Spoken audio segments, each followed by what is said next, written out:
Hello, my name is Imam Tuan Warsituan. I'm a student of Department of English Literature, Faculty of Cultural Science, Universitas Sumatera Utara. So today I want to talk about translation category and approach.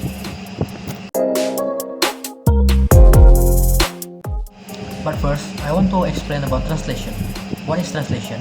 According to Catford, translation is the replacement of textual material in one language or source language by equivalent textual material in another language or target language. So basically, translation is interpreting one language into another language. Translation in order to give significant insight on the basic concept of translation. The first one is intralingual translation or rewording. It is an interpretation of verbal sign by means of other sign of the same language. The second one is interlingual translation or translation proper. It is an interpretation of verbal sign by means of some other language. And the last one is intersemiotic translation or transmutation. It is an interpretation of verbal sign by means of sign of non-verbal sign system. Intralingual translation will occur, for example, when we rephrase an expression or when we summarize or otherwise rewrite a text in the same language. Intersemiotic translation will occur if a written text were translated, for example, into music, film, or painting. And intertranslation will occur if between two different verbal languages, which is the traditional, although by no means exclusive, focus of translation studies. As example, in J.K. Rowling Harry Potter, the first book in the series that released in the UK is titled Harry Potter and the Philosopher's Stone. Meanwhile, in the USA, is Harry Potter and the Sorcerer's Stone. Next, I will explain to you about translation approach. The systematic and scientific approach to translation has gained its momentum in especially the 20th century. There are different ways in which translation theory or approach to translation practice can be described. According to Newmark, the oldest distinction was made between literary and free translation.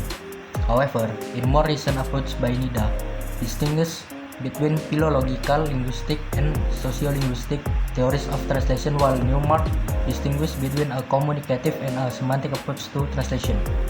Newmark suggests approach to translation including 8 essential aspects. They are: first one is a translation must give the words of the original. Next is a translation must give the idea of the original. The third one is a translation should read like an original word. And the fourth is a translation should read like a translation. And the fifth is a translation should reflect the style of the original. And the sixth is a translation should possess the style of the original. And next is a translation should read as a contemporary of the original.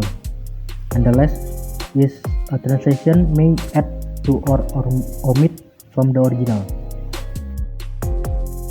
Going through the Newmark 8 translation approach, the originality considerably serves as a prior aspect in a translation.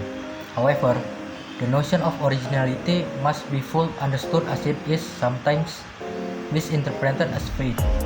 The originality here presumably refers to the whole original message transferred into the target language.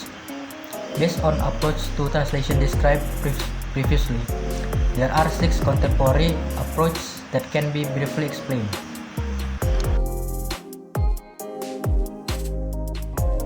The sociolinguistic approach to translation concerns the social context, defining what is and is not translatable and what is or is not acceptable through selection, filtering, and even censorship.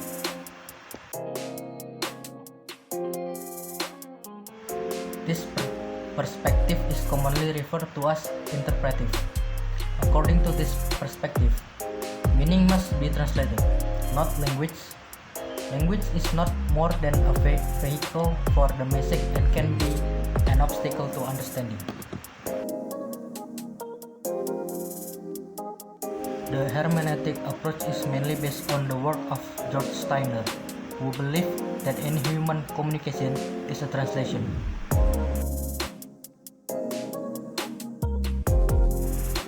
According to the literary approach, a translation should not be considered as a linguistic endeavor but a literary one. Semiotics is the science that studies sight and signification. From the perspective of semiotics, translation is thought of as a way of interpreting text in which encyclopedic content varies and each socio-cultural context is unique. So, that is my explanation about translation category and approach. I hope this video is useful for you. My name is Imam Tuan Warsibuan. See you next time.